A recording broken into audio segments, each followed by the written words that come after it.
Good evening, everyone, and welcome to session 5 of the 8-month writing clinic. This is session 5 of 8, or really 5 of 7 sessions before we get to the critiques. And as we start and go into the spring, we are really starting to get into the more advanced skills. Up to this point, I've really already gone over all of the skills that are critical to somebody being able to get a 4 on the DBQ, a 3 on the LEQ, which puts a student on course to getting a 3 on the exam.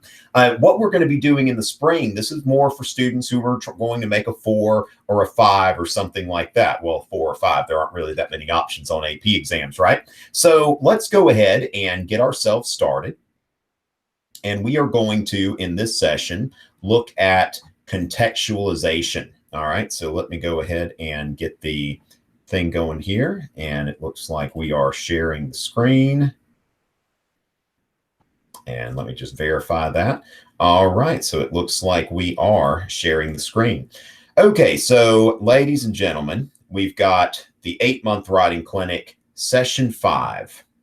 Oh, oops, sorry about that. Got a few unwanted animations, contextualization. All right, now, so first of all, as I was saying already, now, if you haven't started watching Star Trek Discovery, do yourself a favor. I mean, I started watching over the weekend. I've had the flu, so I watched plenty of Star Trek reruns. And then I was thinking, wait, you know what? Why not the new one? Let's take a look at it. And Captain Gabriel Lorca said something in one of the episodes. He said, universal law is for lackeys. Context is for kings. Now, I don't know about anyone else who teaches AP, but I'm always looking for little quotes that are relevant to AP. And this was something that really resonated with me because one of the things about the DBQ and the LEQ is that some points are harder to earn than others. And context in terms of the DBQ and the LEQ, it is an advanced skill. It is not for everyone. What we have to remember, especially as teachers, now, if you're a student doing this course, you're probably trying to make a 4 or 5 on the exam. But if you're a teacher, you know, a 4 out of 7 DBQ is good. My friends at Albert IO have put together a score calculator. And, you know, when you look at this score calculator, somebody can get about half the multiple choice right, get, about half of the SAQ points, and then score a 4 on the DBQ and a 3 on the LEQ, and they're still going to make a 3. And so this is something to remember, that we are getting into an advanced skill that some students are going to pick up naturally. Some students will be able to pick up with some coaching, and some of the weaker students may not really be able to get a handle on this, and that's okay.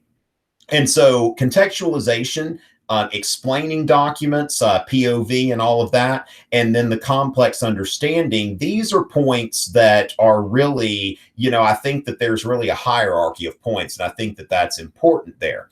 And then, of course, 3 out of 7 for the for the LEQ, sorry about that, little cut and paste action. For the LEQ is also a good and respectable finish for somebody whose goal it is to make a 3. So this is really one of those skills that you're going to be, as a teacher, you're going to be coaching this skill, but not getting frustrated if students don't necessarily pick it up, because it is something that's advanced, and it's not necessarily required just to pass the exam, but it is something that somebody will want to know how to do well if they're going to excel at it. And another thing here is what gets tricky about this is it's hard to can context. Context really has to revolve around the prompt, whereas we can show students how to cite documents and stuff like that. We can show students how to use a document as evidence, how to write a thesis statement, how to bring in a piece of outside evidence somewhere in their essay. But again, context is for kings. And so what is contextualization?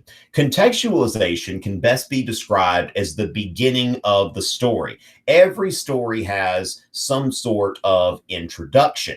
And having an introduction in a story, and something like that is really, it stops the story from going into what we would call in literature in media res, in the middle of things. things. And so, for example, Homer's Iliad starts, right in the middle of things. It's just okay. And then you kind of get the stuff as you're going on. That's not what we do when we write history. We are writing to try to make the beginning make sense and not just throw the reader into the middle of things. And one of my favorite movies, now, of course, some people say like, oh, I'm not a Star Trek person. I'm a Star Wars person. I can do all of the above, Star Wars, Star Trek, Harry Potter. So let me get in a Star Wars mode and go into, what I believe to be the best Star Wars movie. Rogue One is a close second, but the opening crawl for The Empire Strikes Back. Now, The Empire Strikes Back, when it starts, you see this robot-looking thing come out of this spaceship, and it is, going to this planet. It crash lands on the planet. You wouldn't have any idea what was going on if not for the opening crawl. So if we look at the opening crawl, what it does, it sets up context. I actually watched like the first 10 minutes or so of Empire with my AP students, just for fun, because it's a good illustration. So I often use The Empire Strikes Back in order to teach this. So if we look at the first part of the opening crawl, it is a dark time for the rebellion. Although the Death Star has been destroyed, Imperial troops have driven the rebel forces from their hidden base and pursued them across the galaxy. Now we're going to start general and we're going to get more specific. Now note, by general, I don't mean vague, because we see here the Death Star, the rebel forces from their hidden base. So, I mean, we do see that the person knows what they're talking about. So contextualization needs to go beyond fluff. Fluff is not enough. I just kind of came up with that on the fly. I think I'll use that again sometime. Now, as this goes on, gets a little bit more, specific in terms of this. Okay, so we want to start general, but we want to get deep. Contextualization is usually about 2 or 3 sentences at the very beginning of the essay before the thesis. And so it starts off with a very general statement. And as you get closer to the thesis, it is going to get more specific. So back to the Empire opening crawl. So we know the rebels got beaten. They're being chased across the galaxy. Evading the dreaded Imperial Starfleet, a group of freedom fighters led by Luke Skywalker has established a new secret base on the remote ice world of Hoth. The evil Lord Darth Vader, obsessed with finding young Skywalker, has dispatched thousands of remote probes into the far reaches of space. Now, what's important here is to note the forest and the trees. One of the big pitfalls that people run into is that they get into thinking that, I don't have to provide details. So the thing is, you want to do something that's going to take into account the forest and the trees. Okay, give the big picture, but also include useful details. So if we take a look at this, we see Luke Skywalker, the remote ice world of Hoth, Darth Vader, thousands of remote probes. This is one of many remote probes. So even as we're getting this big picture stuff, we're also getting some very detailed stuff. So there should be at least 1 or 2 good details in contextualization. If I read contextualization and there's no detail, there's not a specific thing in there, I generally will not give credit. Now, also, another thing that I did not put in my pre-presentation but needs to be noted here, it is not summary. Okay, this is one of the biggest pitfalls, and this is why when we say context is for kings, this is really what I'm talking about here, is that, a lot of people will have a wrong idea of what context is, and they're going to find it very hard to get past that. I teach 10th graders, at a public high school, their first AP class. Some of them are picking it up, some of them aren't. I think that it's important, to teach it as well as I can, and hope that they'll grow into it, but not thinking that, okay, people are going to immediately get what this is, because, I run into situations where I explain it more more than once. And, some people are still having trouble with it, and that's okay. So, this is one of the biggest pitfalls, okay, that I see from students, is that they believe that if I give a summary of the whole thing, before I start my essay, then that's context. No, summary is not context. Summary is giving that background information. Now, contextualization is also the foundation for your thesis. And a good contextualization should really lead the reader to your thesis. They say you can lead a horse to water, but you can't make them drink. Okay. But what you're doing here, this is really, it should feel very natural by the time the reader gets to the thesis that, okay, I can see how this contextualization was used strategically in order to set up this thesis. And now I feel like I'm ready to drink. I know what I'm getting into. And so just something about this, speaking of context, the relationship between context and thesis. And generally, it is recommended that context and thesis are in the same first paragraph together. Now, the thesis first strategy, this is something that, the thing is, if you don't know your thesis, then it's very difficult to contextualize it. So students need to know what their thesis is before they can put context around it. So a student should never just start writing and think, okay, I'll get to the thesis later.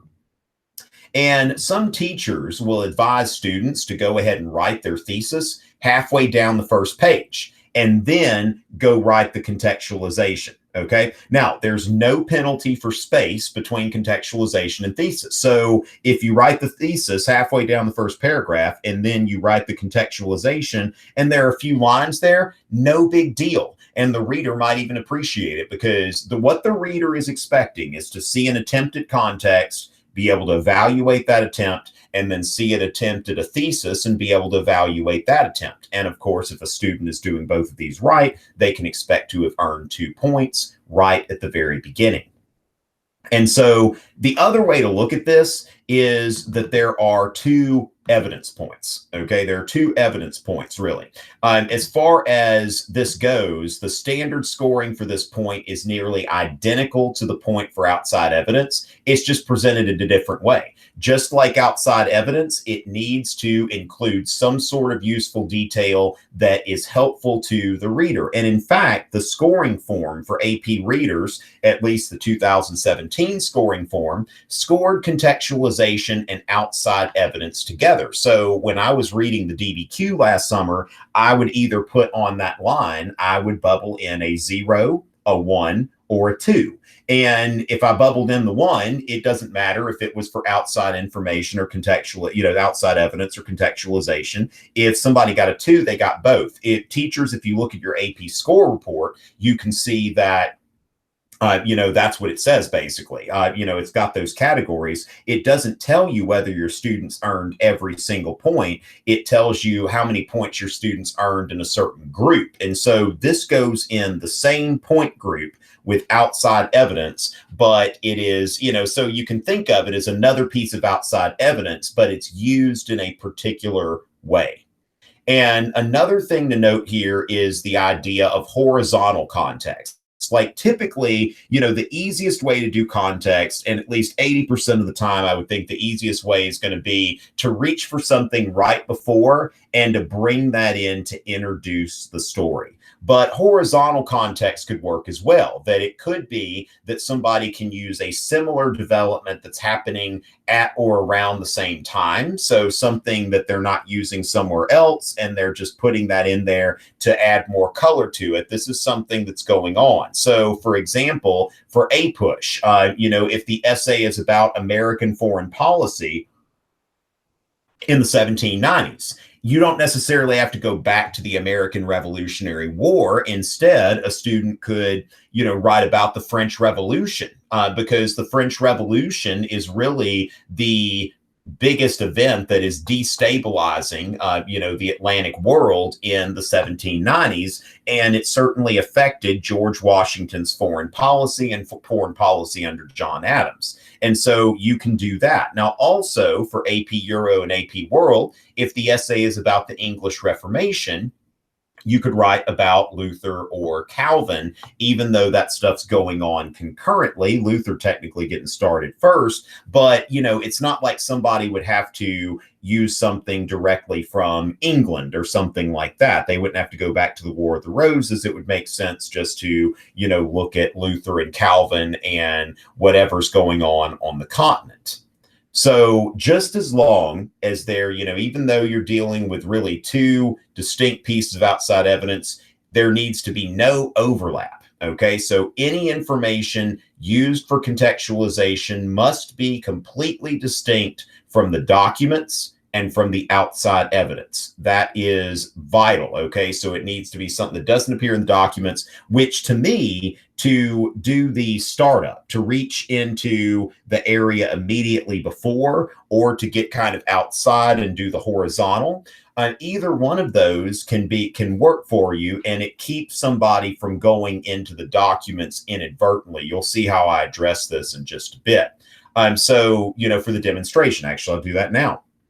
All right, so for U.S. history, my DBQ prompt for the DBQ that comes with this writing clinic says, explain the causes of the rise of tensions between the American colonists and the British government in the period 1754 to 1776. Now, I see that the first document is Chief Pontiac, 1763. So that way I know, okay, this is starting in 1763. Well, I could start off with the French and Indian War. I could go into mercantilism and salutary neglect. So by starting off right before the first document, I think that that's a good thing to think about, is like, where does the first document start? Do something before this. And so it's not necessarily before the scope of the prompt or anything like that, but I can I want to make sure I don't overlap with the documents. And so for contextualization, what I've written here is, in the 1600s, Parliament passed the Navigation Acts, which legislated mercantilism, controlling trade for the benefit of the British Empire. Before the French and Indian War, the Navigation Acts were not enforced, and the colonists were able to bring to trade with anyone they wished. This policy was known as salutary neglect. As long as the colonies were making money for Britain, no one cared.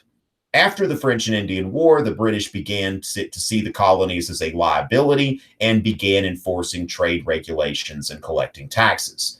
Insert thesis. Now, this may be a little bit more than what somebody would have to do here, but I would rather show somebody a little bit more than not enough. What I would be looking at for scoring purposes is at least one piece of substantial specific evidence. But you see what I've done here. I've got Navigation Acts, mercantilism, French and Indian War. I think that if, since this is a skill for advanced students, it's best to encourage them to hey, I mean, if you want to write a good, 4 sentences or something like that, I'd say go for it. I think that it's, overkill is better than underkill, especially for a student that's trying to make a 4 or 5 on this exam. So then if we look at the European history, at the European history prompt, we see here, evaluate the extent to which the invention of the printing press altered the lives of Europeans. Now, the first document is Petrarch in 1366. Now, our contextualization here would be the Middle Ages. What was Europe like immediately before the invention of the printing press, before the Renaissance, Reformation, and Scientific Revolution? And so what I've written here is, during the Middle Ages, books could only be produced by hand. Medieval monks spent a great deal of their time copying a handful of ancient texts. Oops. All right. Let's see. A handful of ancient texts, and also some popular medieval texts, such as Aquinas' Summa Theologica. These texts weren't widely produced and were very expensive, so they weren't widely read.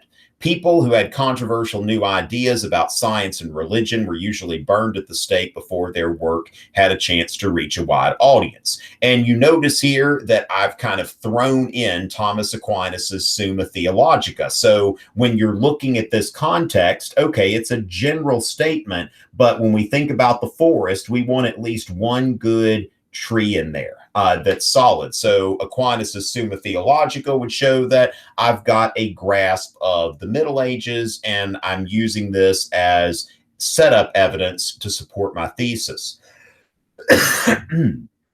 All right. And for questions, I think that was about the perfect length. As I said, I've had the flu, and right before I got into a coughing fit or anything like that, I think that, I've finished the presentation proper. But let's go ahead and take a look at our participants and see if any questions have come up during the presentation. All right.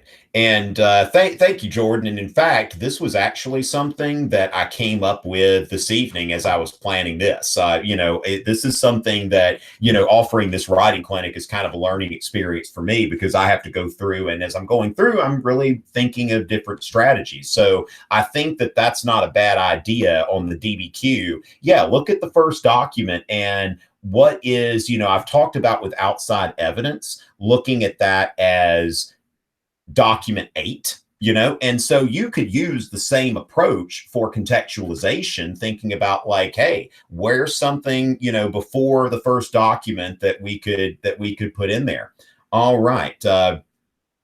Okay, well, thank you, Nathan. And maybe it's not that complex. And here's the thing, Nathan, like I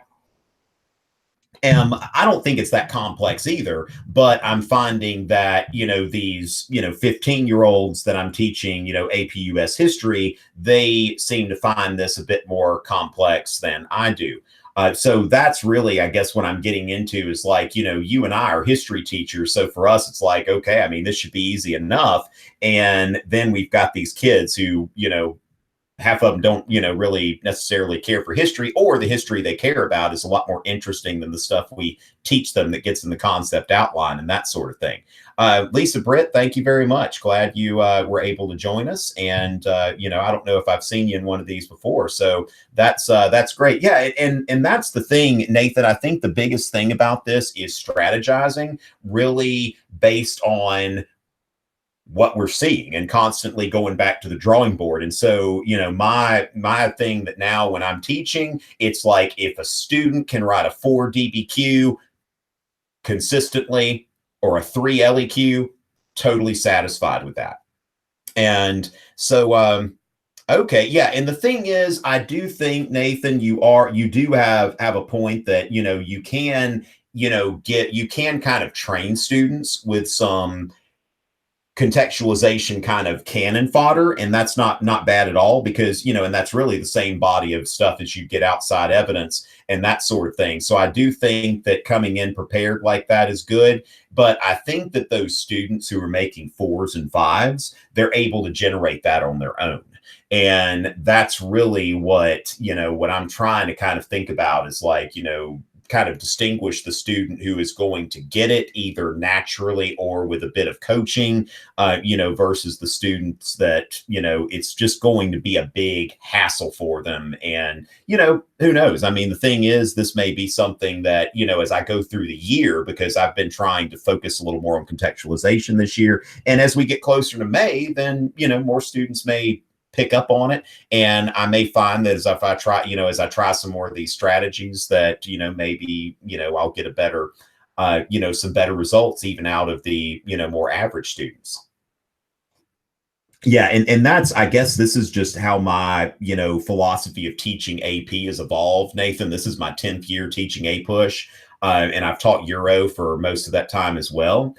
Is that, there is a certain burden on the AP teacher. And, that burden is demonstrating and coaching. And when when you've tried demonstrating, you've tried coaching, it's, I just have to realize that not everybody's going to make a 5 on this exam, whereas like my first few years teaching, it was like, the more, I can get, the harder I can get them to work and that sort of thing, but the better they're going to do. And, I don't know. I think with this redesigned exam, hard work is not quite as important as it used to be. It's really much more, does the student want to be successful? What are they bringing to the table skill wise, and how badly do they actually want to pass the exam? Because that's the other thing. I mean, some students are plenty smart, they're plenty intelligent, but they just really don't care about learning to write. And that's kind of what I've experienced in,